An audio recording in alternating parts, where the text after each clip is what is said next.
Om Ajnanatimirandasya Jnananjanashalakaya Chakshurmilitam Yena Tasmai Shri Guruve Namah.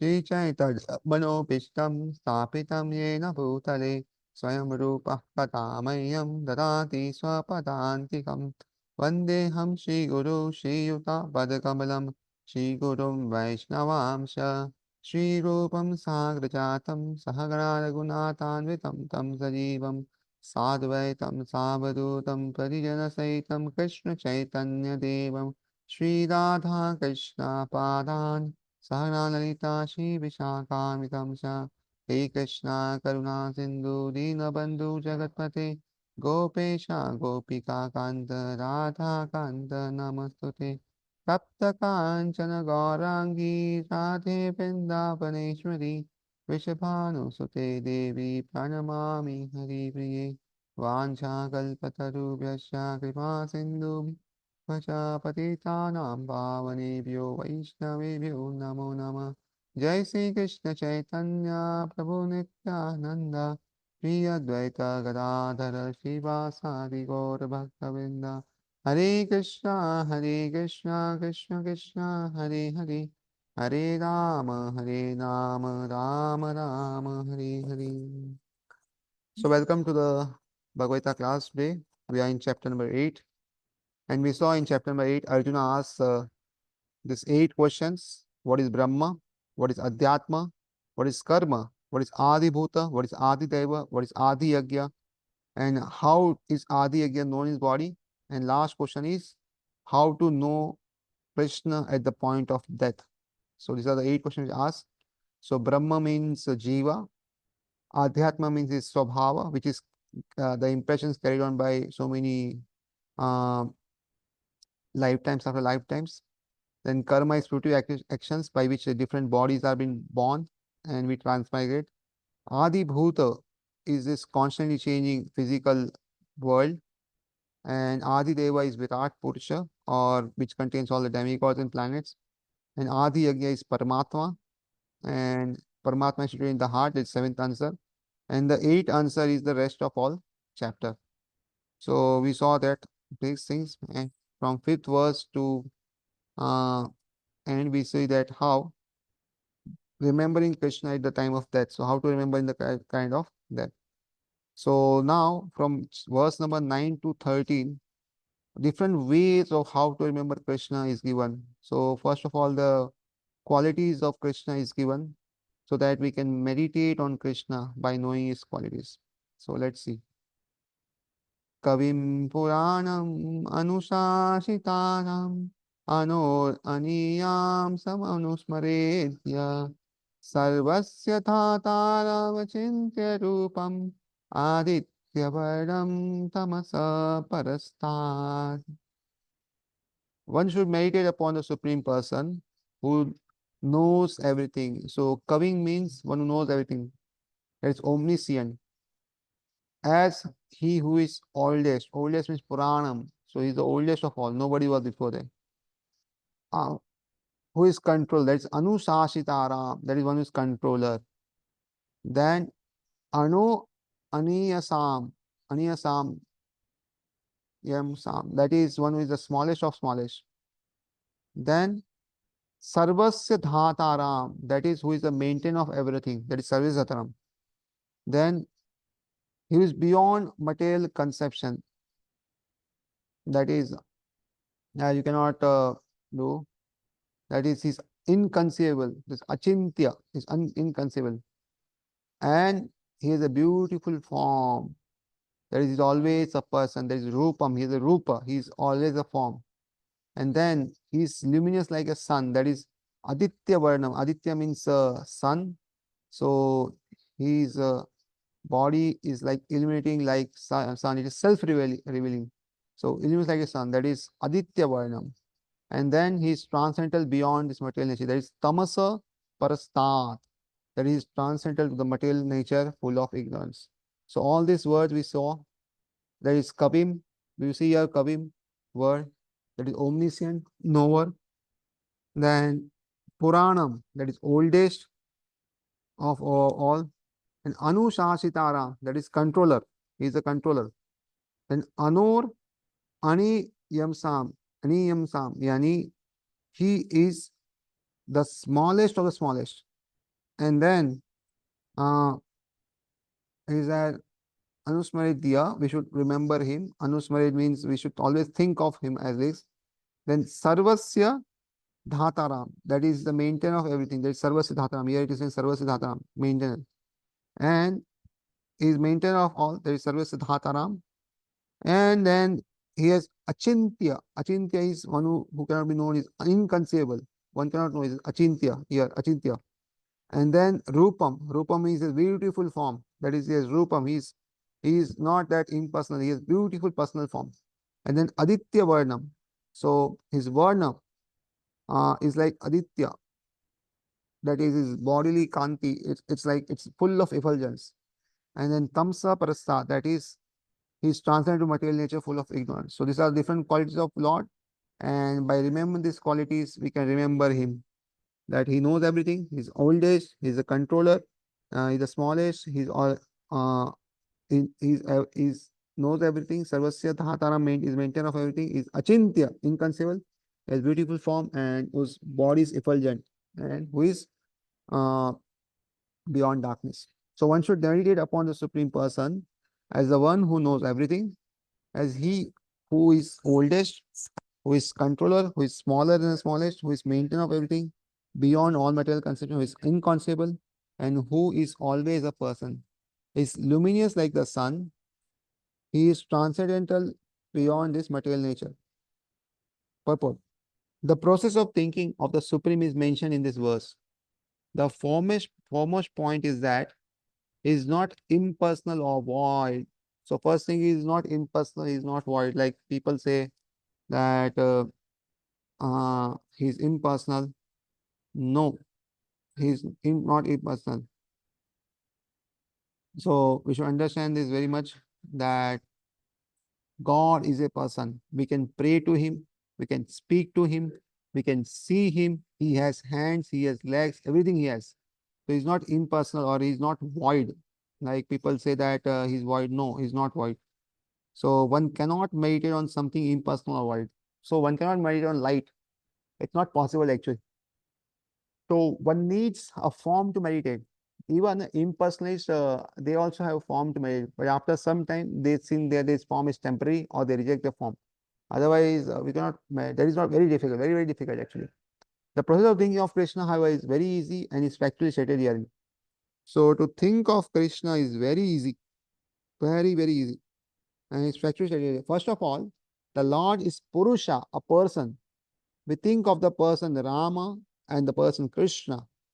And whether one thinks of Rama or of Krishna, what he is like is described in this verse of Bhagavad-Gita. The Lord is Kavi, that is, he knows past, present, and future. Therefore, he knows everything.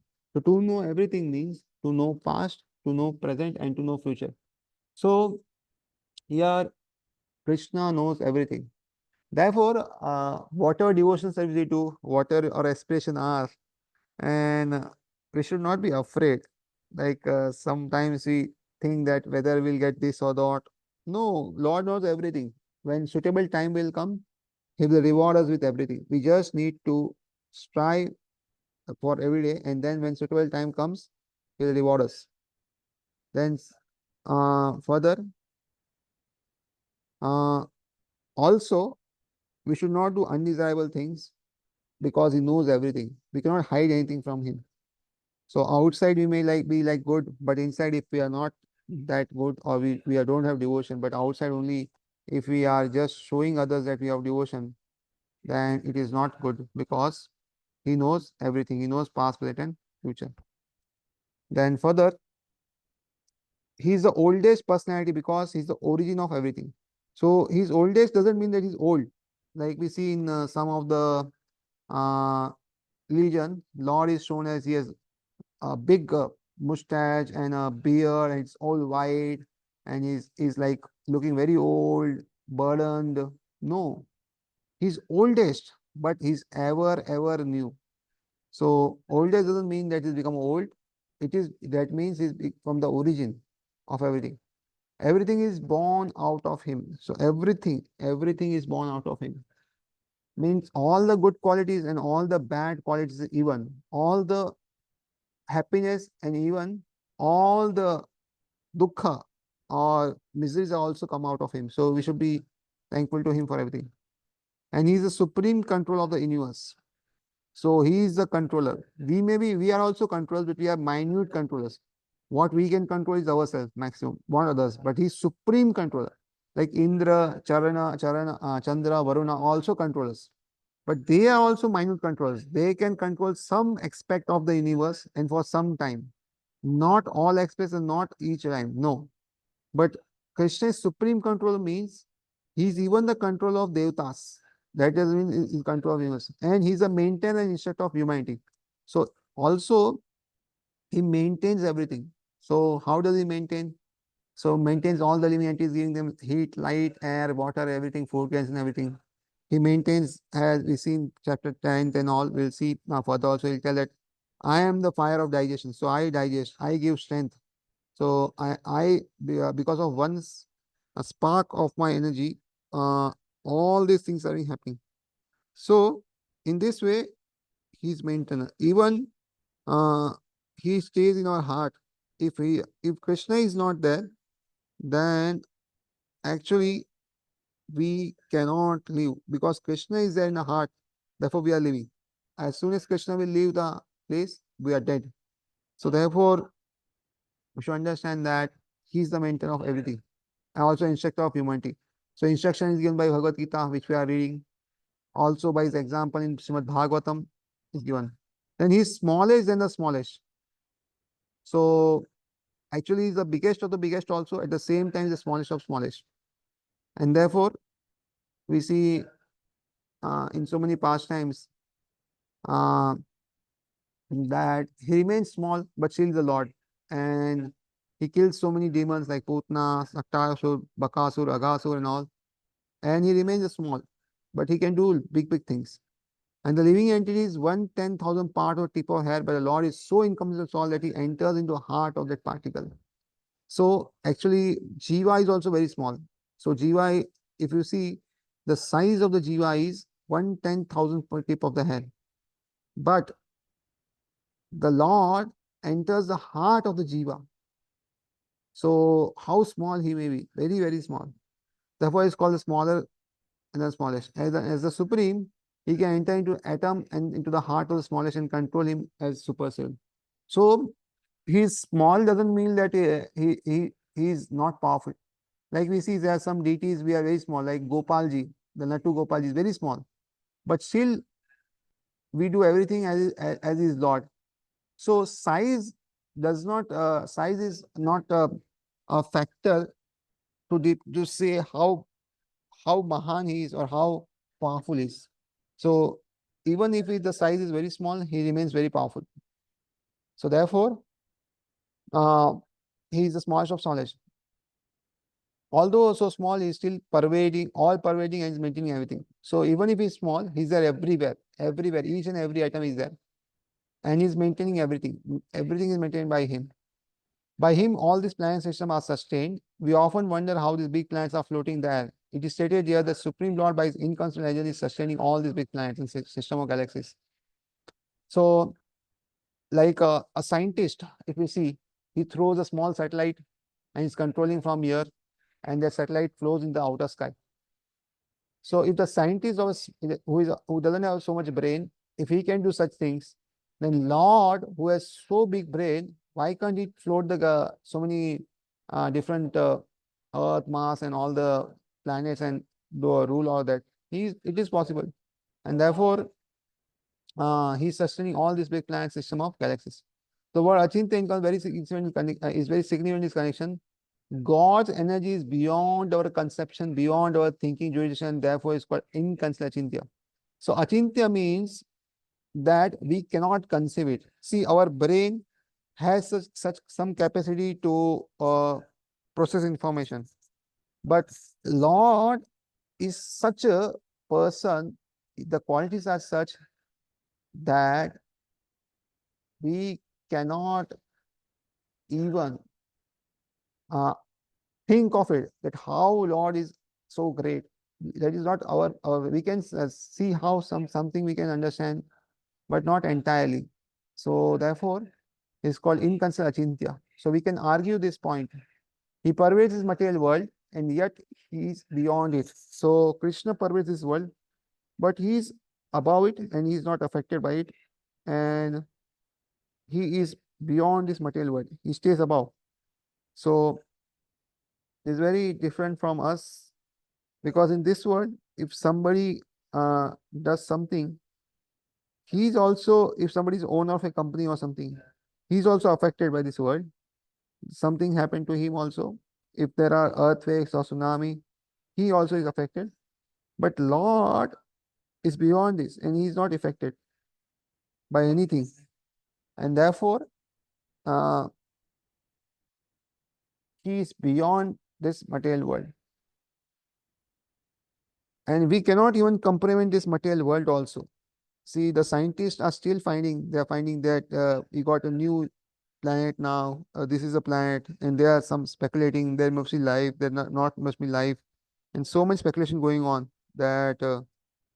But if you see Bhagavad Gita, which is spoken by Krishna, it is very clear that life is there everywhere. Even sun planet, moon planet, they are living entities. They are plants and everything. So, and they are much, much powerful than here people in this material world, in this earthly planet. So, it's very clear that life is there everywhere, which scientists cannot comprehend, and we cannot know. So, this material world is also beyond our comprehension. What is insignificant compared to spiritual world? So, material world is 25% of the spiritual world. Still, it cannot be compared. So, what to speak of spiritual world? We cannot even comprehend that also. So achintya means that which is beyond this material world, and that is which your argument, logic, and philosophy speculation cannot touch. That which is inconceivable. Therefore, intelligent persons avoiding useless argument and speculation should accept what is stated in scriptures like the Vedas, Bhagavad Gita, and Srimad Bhagavatam, and follow the principle they set down. This will lead one to understanding. So those persons who are very intelligent, buddhiman log, they should avoid useless argument and speculation and accept what is said in scriptures, that is Vedas, Bhagavad, and all. So accepting scripture is also very important. Faith, that is faith. So one's bhakti and one's progress in one's bhakti depends on the faith which one has in scriptures. If one does not have faith, he will not succeed in scriptures. He will not succeed in bhakti. And therefore, so many people read the books, but still they cannot comprehend who is the Lord and what is the mantra which chant, and so many things they do not comprehend. So therefore, they are not do not have spiritual intelligence, and therefore we should always read bhakti yoga and scriptures also. Do it and make our life sublime. Next was this refers to Satchakra yoga, which people follow. So in that they fix their life hair between the eyebrows, which is described here. Let's see this. प्रयाणकाले मनसा चलेन भक्त्या युक्तो योगबलेन चैव भ्रोर्मध्ये प्रणमावश्य सम्यक् सतं परं पुरुषम् उपैति दिव्यम्. One who, at the time of death, fixes his life hair between the eyebrows and, by the strength of yoga, with an undeviated mind, engages himself in remembering the Supreme Lord in full devotion, will certainly attain to the Supreme Personality of Godhead. So, this is for people who are doing Satchakra Yoga. It is not for devotees who are like bhakti devotees. Not devotees means not general, but bhakti devotees who are like Jnana Mish Bhakta, or they can do, but not for who are like doing bhakti. So, what needs to be done at the time of death? One needs to fix air between the eyebrows, and by the strength of yoga, with undivided mind, engaging in remaining the supreme in full devotion will certainly attain him. So, one should remember Krishna in full devotion. So life air between the eyebrows is Agya Chakra actually. So on Agya Chakra, one should meditate. And while meditating on Agya Chakra, one should remember Krishna with an undivided mind. So in that way, one will go back to Godhead. In this verse, it is clearly stated that at the time of that, the mind should be fixed on in devotion to the Supreme Personality of Godhead. For those practicing yoga, it is recommended that they raise the life air between the eyebrows to the Agya Chakra. The practice of Sata Chakra Yoga involving meditation on the six chakras is suggested here. A pure devotee does not practice such yoga because he is always engaged in Krishna consciousness. At that, he can remember Supreme Personality of Godhead by His grace. This is explained in verse 14. So, this pure Ananya Keval Bhakta does not practice these things, but the other yoga practitioners they do. So, they bring the life air from the down chakra to up chakras and to the Agya chakra, and in that way they meditate on Lord. But because pure devotee is always engaged in Krishna consciousness, so by the grace of Krishna, it is not by his own endeavor, but by the grace of Krishna, he can remember him at the time of death. The particular use of the word yoga balena is significant in this verse because without practice of yoga, whether Satchakra yoga or Bhakti yoga, one cannot come to transcendental state of being at the time of death. So yoga means connection with the Lord. So whatever we do by Satchakra or Bhakti, we should connect with the Lord. So without connecting the Lord, it's not possible. So it's a very important thing. So in that way, one's mind at the time of death is can be we can direct it to Krishna. Since one's mind at the time is very disturbed, one should practice transcendence through the yoga through during one's life. So this is very important. At the time of death now, our organs do not work, our mind do not work, and very difficult to actually concentrate. So we regularly go to different hospitals which we have of our Bhaktivedanta mission. So in that, especially the palliative care. So palliative care is for old age people. So we see so many people that they cannot remember anything. They do not remember who their father is, their mother is, and sometimes, not very often, but sometimes even there are some devotees who have practiced bhakti yoga for a whole life. They've done so many services. At the time of old age, they are in such a condition that they are not even able to speak some word also. The organs of mouth, like we are speaking like day and night, they don't work only. So they cannot even chant the Mahamantra fully. And sometimes they cannot even recognize who the devotee is. So what to speak of other people? There are so many hoses, pipes in the body, and very disturbed condition. The whole day and night they have to just sleep. That's all. Like they say in the modern language, say like vegetable. So they're like this. So that is the condition at the time of that. Very difficult time to remember Krishna. Mind is also disturbed. So many thoughts, so many things going on. So therefore, if we don't practice throughout our life, at the end it's very difficult to remember Krishna. And therefore, here it is told that we should practice Krishna consciousness throughout our life, and then at the end we can remember the Krishna. So now this Sat Chakra Yoga is further described in the verse number 11 and 12 also. So let's see verse number 11. Yadaksharam Veda Vito Vidanti Vishanti Yatayo Vitaraga Yadichanto Brahmacharyam Charanti Tatte Padam Sangrahena Pravakshe. Yadaksharam Veda Vido Vadanti. Persons who are learning the Vedas, who are Omkara, and who are great sages in the renowned order enter into Brahman. Desiring such perfection, one practices celibacy. I shall now briefly explain to you this process by which one may attain salvation. So now the requirements for Satchakra Yoga is described in this verse, and also in further verses also we will describe. So what are the requirements? So that is renunciation,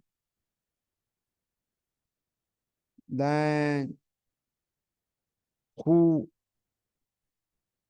are celibate and who has knowledge of Vedas and uttering Om. So these are the requirements. And what is the result? That is the enter into Brahman. So this is the result. That is the enter into Brahman. This is the result. And what are the requirements? Learning the Vedas. First point. Second, utter Omkara. Second point. Great sages in renounced order. That is third point. They are great sages who are in renounced order. That is practicing celibacy. Here, one practice celibacy. And in this way, they enter into Brahman. So learn it, utter Omkara, renounce order, they are not attached, and practicing of brahmacharya, celebration, as everything. They enter into Brahman. So purport, Lord Krishna has recommended to Arjuna the practice of Sat Chakra Yoga, in which one places the air of life between the eyebrows. Taking it for granted that Arjuna might not know how to practice Satchakra Yoga, the Lord explains the process in following verses. The Lord says that a Brahman, although one without a second, has various manifestations and features. Especially for the impersonalities, the Akshara or Omkara, the syllable Om, is identical with Brahman. Krishna here explains the impersonal Brahman into which the renounced order of sages enter. So, here Krishna is explaining us in detail because he is thinking Arjuna might know. Actually, we don't know. And for us, Krishna is explaining in detail that what is this Sat Chakra Yoga, which is explained here. So this is for especially for impersonalized that Akshara Omkar, they vibrate and it is like Brahman. So in which they want to enter. In the Vedic system of knowledge, students from the very beginning are taught to vibrate Om and learn of the ultimate impersonal Brahman by living with the spiritual master in complete celibacy. So in Gurukul system, this was there possible, but not in the today's society where it is co-education system where the girls and boys study together. Generally, the system is boys should study separately and girls should study separately. So that in the long run, celibacy is maintained and it has long-lasting effects. If celibacy is not maintained, at least at the age of 25, then the body grows weak and so many diseases enters into body, and there are so many ill effects of it, which most people are not so much aware in today's society, and therefore uh, very difficult. And the students used to stay with spiritual master. That is, the spiritual master will see the student for next 20 years. And this way, define his future career, that whether he will get married or not, or what needs to be done, what the career he can choose in life. So this was done by the guru who had complete knowledge, and the students would be in his care. In this way, they realize two of Brahman features. This practice is very, very essential for the student's advancement in spiritual life. But the moment such brahmachari, unmarried celibate life is not at all possible. The social construction of the world has changed so much that there is no possibility of one's practicing celibacy from the beginning of student's life. So this is what is there. The social structure of the world has changed and nobody can practice now. Throughout the world, there are many institutions for different departments of knowledge, but there is no recognized institution where students can be educated in the brahmachari principles. Unless one practices celibacy, advancement in spiritual life is very difficult. So very important. Unless one practice celibacy, advancement in spiritual life is very difficult. Therefore, Lord Chaitanya has announced, according to spiritual instruction for this age of Kali, that in this age, no process of realizing the Supreme is possible except the chanting of holy name of Lord Krishna. Hare Krishna, Hare Krishna, Krishna Krishna, Hare Hare, Hare Ram, Ram Ram, Hare Hare. So, in this age, no other process will work because for other process to work, the suitable environment is not there. The suitable kind of candidates are not there. Scriptures and all is not available so easily today. So, nor there is a facility for implementing it very easily. So, therefore, the only thing one can do is chant the holy names of the Lord. In this way, attain perfection. So, now the process of Satchitra Yoga is described in verse number 12. Sarvadvarani samyamya manoridi nirudhya cha murdani adhyatmana pranam astito yoga dharanam.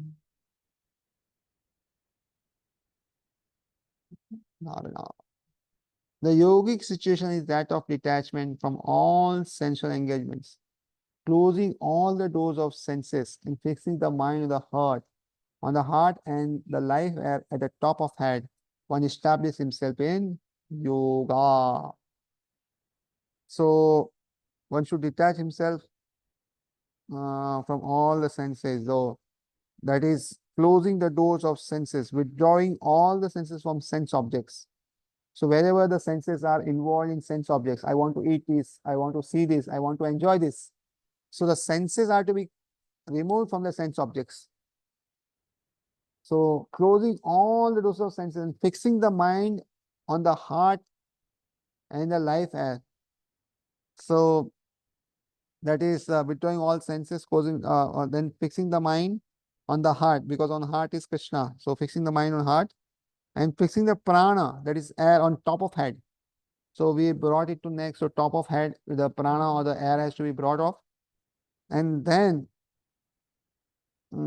what happens is one should take shelter of Krishna completely. So one should establish himself in yoga. That means take shelter of Krishna.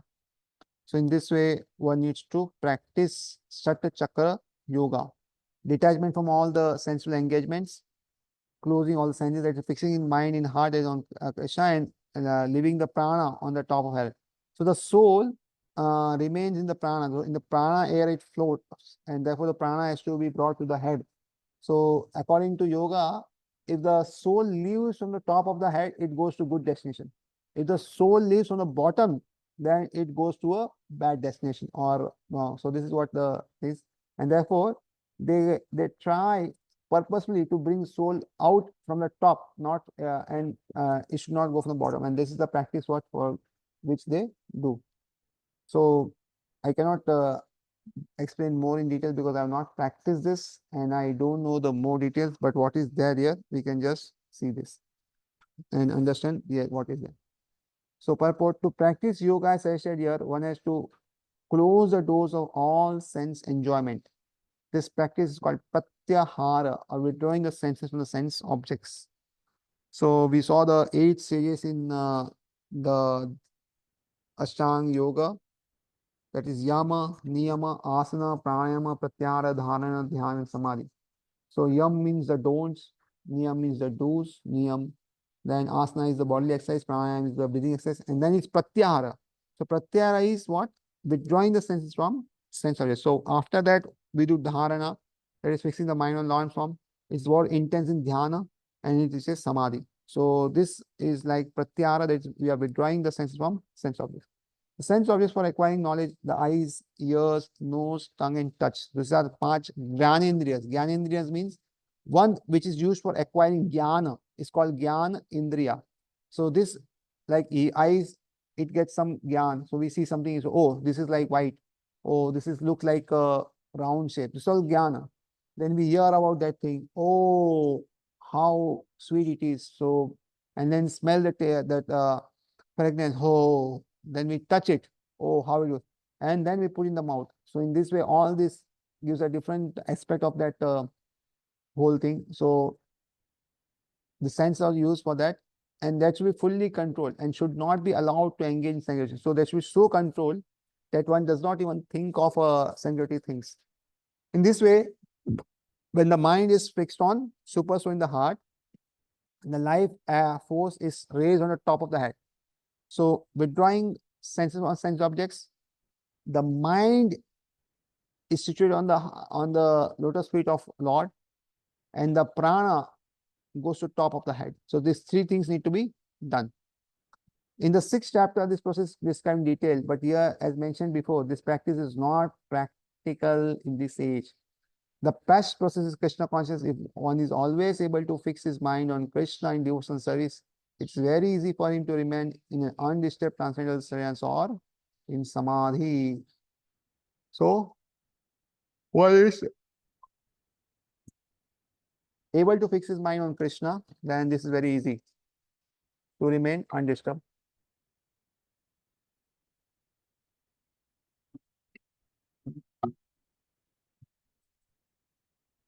Otherwise, not. And now, in verse number 13, the destination is described. What will happen if it does like this? Omiti ekaksharam brahma vyaharan ma manusmaran ya prayati tajandeham sayati paramam gatim. After being situated in this yoga practice, so what we saw is pratyara, that is bringing the senses from sense objects, fixing the mind on Lord, and bringing the prana at top of head.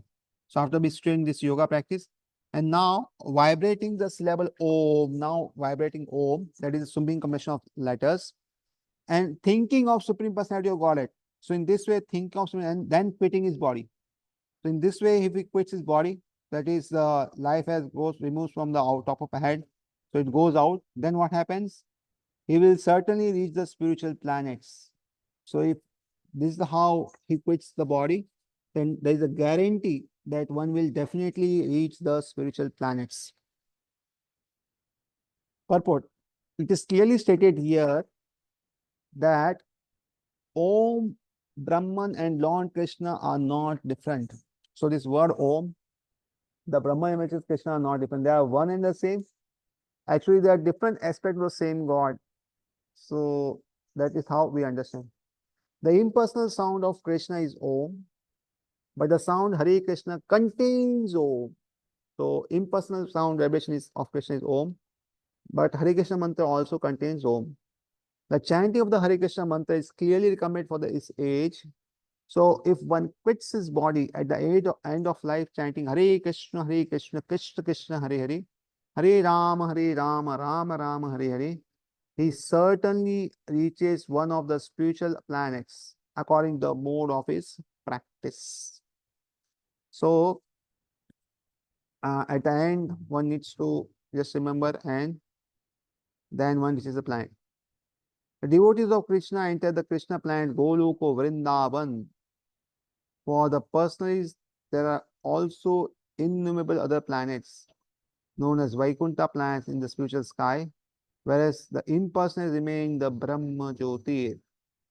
So there are different planets for different devotees of the Lord.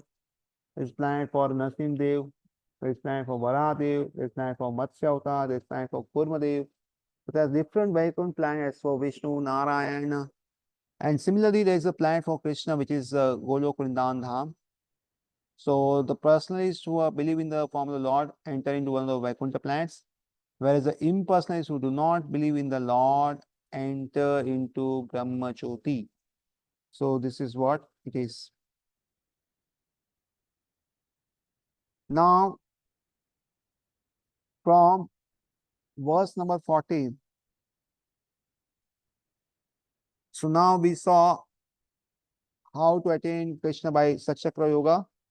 Now this verse 14 says how to attain Krishna by Kevala Bhakti or pure devotional service. And the comparison done of how One can attain Krishna very fast by pure devotional service. So let's see this verse number 14. Ananya cheta satatam yo mam smrati nityasa tasyaham sulabha partha nityayuktasya yoginam.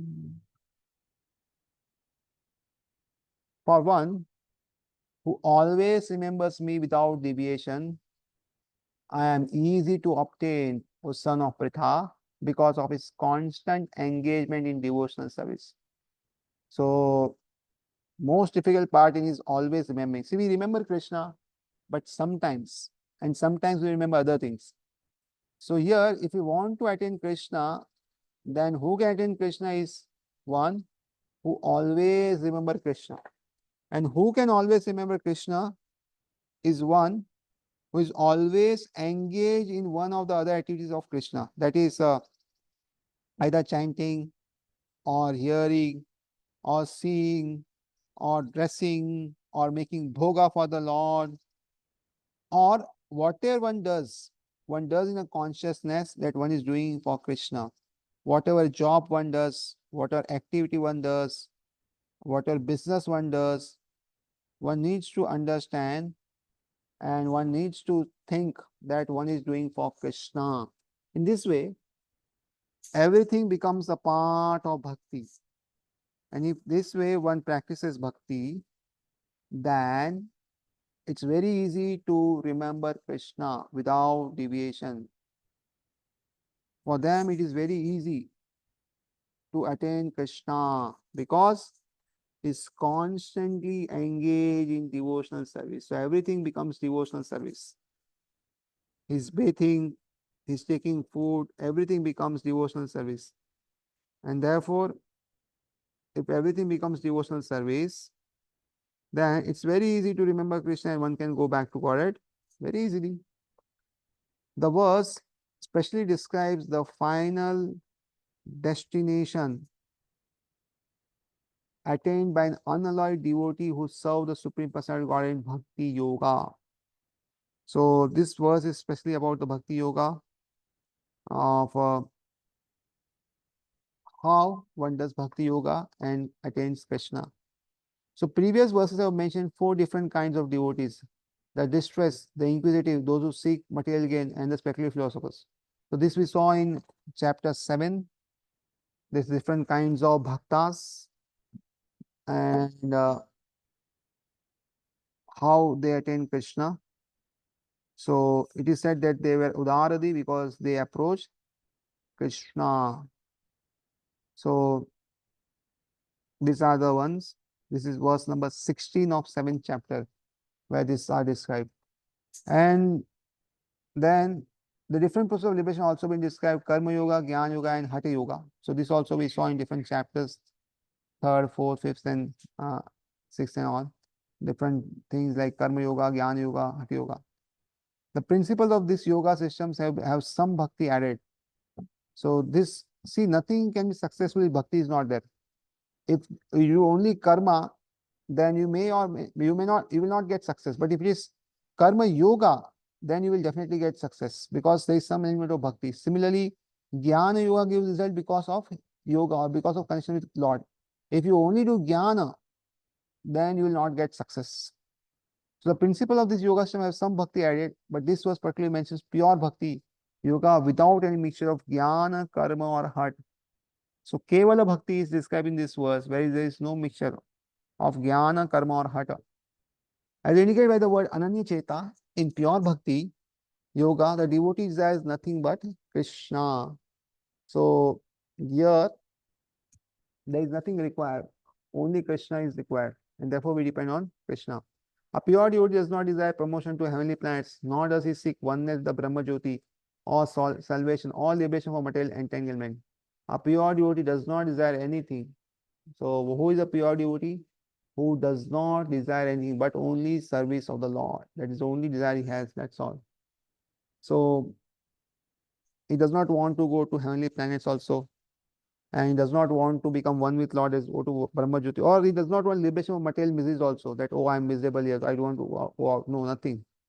In the Chaitanya Charitamrita, the pure devotee is called Nishkama, which means he has no desire for self-interest. So that doesn't mean he has no desire for Krishna. He definitely has desire for Krishna. But it's called Nishkama means he does not have desire for himself.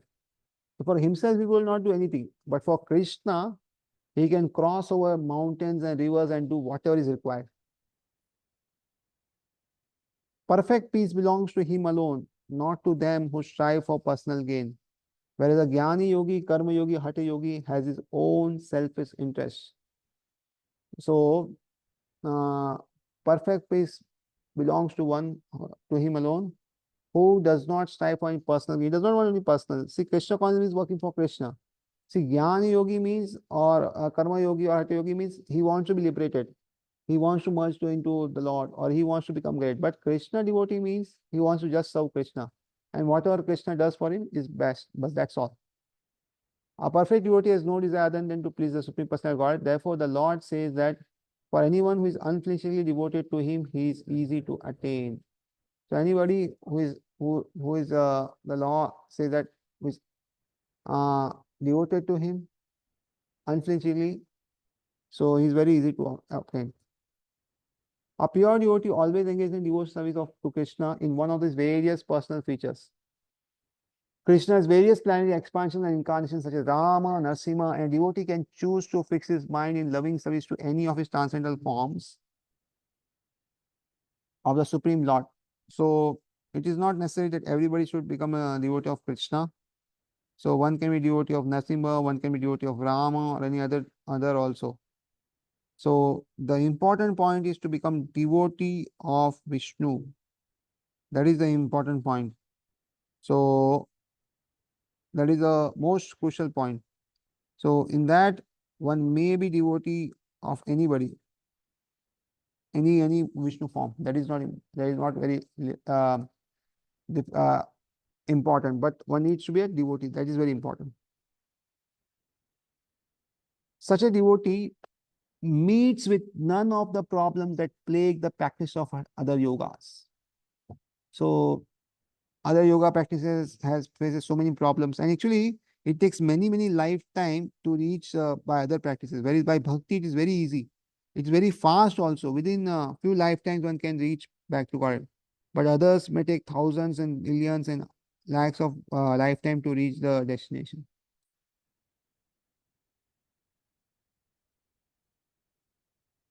Bhakti yoga is very simple and pure and easy to perform. We all know how simple it is and pure and very easy to perform. One can begin simply by chanting Hare Krishna. So even if one chants one time Hare Krishna, that means his bhakti has begun. The Lord is merciful to all, but as we have already explained, he is specially inclined towards those who always serve him without deviation. So Krishna is actually very merciful to all, very merciful. Therefore, he even provides for atheists who does not believe in him. Therefore, he does not discriminate to anything. But still, he favors those who are inclined to him. So that doesn't mean there is partial. It is like for anybody, like there's a teacher. So if the student is more receptible, the teacher will teach more. If the student is not receptible, then the teacher will not teach much more. So teacher is same for all students. So in the class, if we see somebody gets first rank, somebody gets last. So teacher taught the subject well, but it is because of students, how they take. What is their response? It depends on them. So similarly, a Krishna is not partial, but is reciprocal. So the devotees who uh, does more to them, more to Krishna, Krishna reciprocates more. The Lord helps the devotees in various ways, as is stated in the Vedas, the Katha Upanishad 1.2.23. Yame Vaishe Vrutnute Tena Labhyas Tatseva Atma Virutnute Tanum Swam. One who is fully surrendered and engaged in the devotional service of the Supreme Lord can understand the Supreme Lord as he is, as stated in the Bhagavad Gita 10.10. Tadami Bhogdi Yogam Tan. The Lord gives such a devotee sufficient intelligence so that ultimately the devotee can attain him in the spiritual kingdom. So, the buddhi or the intelligence to reach him is also given by Krishna in the heart. So, when we uh, desire that I want to go back to Godhead. That is the only thing we do. Others, everything is done by Krishna alone. Krishna is doing. So the intelligence of how to go to Him, how to chant, what to do is also given by Krishna only. And therefore, Krishna is Sarva Karanakaram. He is the cause of all causes. So even for going back to God, it is Krishna who is helping us in different ways. The special qualification of the pure devotee is that he is always thinking of Krishna without deviation and without considering the time or place. So pure devotee is one who is engaged always in Krishna conscious thing. So it doesn't matter which place it is or what time it is or what the situation is. Nothing. Nothing matters much. He just is absorbed in Krishna. There should be no impediments. So for bhakti, there are no impediments. No impediments. And we have seen that so many examples where in materials there is so much impediments for, but devotees, there were no impediments. Like previously in so many countries, one cannot practice religious things in the open. If one practices, one is put into jail. So in that places also devotees used to practice bhakti. And in so many different ways they should do. In so many countries, book distribution was not allowed at all. But we see that devotees used to distribute books. So they would go to a bus stop or somewhere and just keep the books open. And some person, other person, inquisitive will take the book and read and they'll become devotees. So nobody would know who is devotee or not. Person next to him may be a devotee, not be, nobody knows. And if somebody comes to know that we are practicing spirituality, then directly is just put into the jail. So such were the rules and regulations before. And in that also, devotees practice devotional service. And so many people became devotees in so many countries. So therefore, it should be understood that for devotional services, there are no impediments, no material impediments.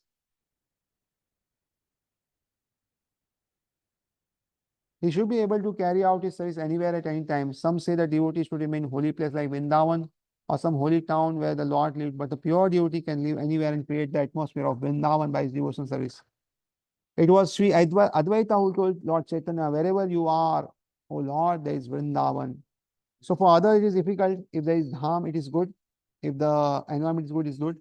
But for pure devotees, it doesn't matter actually. They go to anywhere. Like Prabhupada went to America, and that place there were no devotees, but still he made the whole people devotees and he made the place Vrindavan. So for them it is okay. For us, we need to take care because for us we need to choose time, place, and the environment also. Otherwise, we will not be able to practice devotional is what pure devotee does like.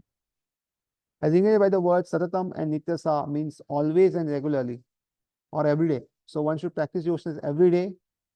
That is satatam and nityasa. A pure devotee constantly remembers Krishna and meditates upon him. These are the qualifications of a pure devotee, for whom the Lord is most easily attainable. Bhakti Yoga is a system of, that Gita recommends above all others. Since the Bhakti Yogas are engaged in 5 different ways. So the pure devotees are who are always engaged in Krishna consciousness and therefore Krishna is easy to attain. So what are the 5 different ways? Shanta Bhakta, engage devotional service in literality. So these are like trees, plants. So they don't go to the Krishna, but when Krishna comes, he can take the tree, plants, the fruit from them or something. So these are like Shanta Bhaktas, neutrality. And then Dasya Bhakta are like servant who are ready to do any service which is required. Then Sakya Bhakta are like, they are also doing service, but in a nature of a friend. Sometimes they may chastise Krishna, sometimes they may uh, defeat Krishna, but in a way which is conducive to their bhakti. Then Vatsalya Bhakta means engaged parent, like Yashoda Mai. Sometimes he chastises Krishna, why are you not eating this? Why are you doing this thief and all? So in this way, they are also serving Krishna because Krishna also wants to be chastised. And therefore, He has this relationship. So Yashoda Mai can chastise Krishna and Krishna may be happy. And whereas the other demons, they may even do some services, but Krishna may not be happy with them because it is not anukul. Whereas Yashoda serving is very anukul to bhakti. And then there is Madhurya Ras engaged the conjugal lover of Supreme Lord. So we see that examples also. So in any of these ways, the pure devotees is always constantly engaged in the transcendent loving service of Supreme Lord and cannot forget the Supreme Lord. So these are the ways in which we are always engaged in the service of Supreme Lord. And so for him, the Lord is easily attained. A pure devotee cannot forget the Supreme Lord for a moment. So this is a test. How much time do we remember Krishna in our day? So pure devotees, they will never forget Krishna. So always remember Krishna and never forget Krishna is the mantra. So pure devotees never forget Krishna. For us, we need to always uh, try to find out ways in which we can remember Krishna. For us, it's not easy to always remember Krishna. So we need to find out ways and means where some things are arranged in which we remember Krishna.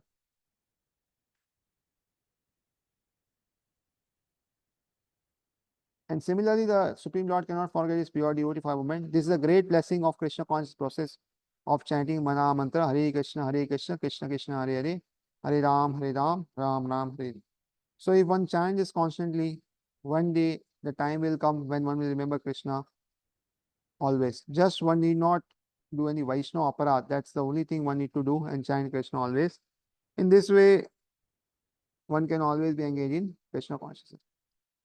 So thank you very much. We will stop here. Hare Krishna.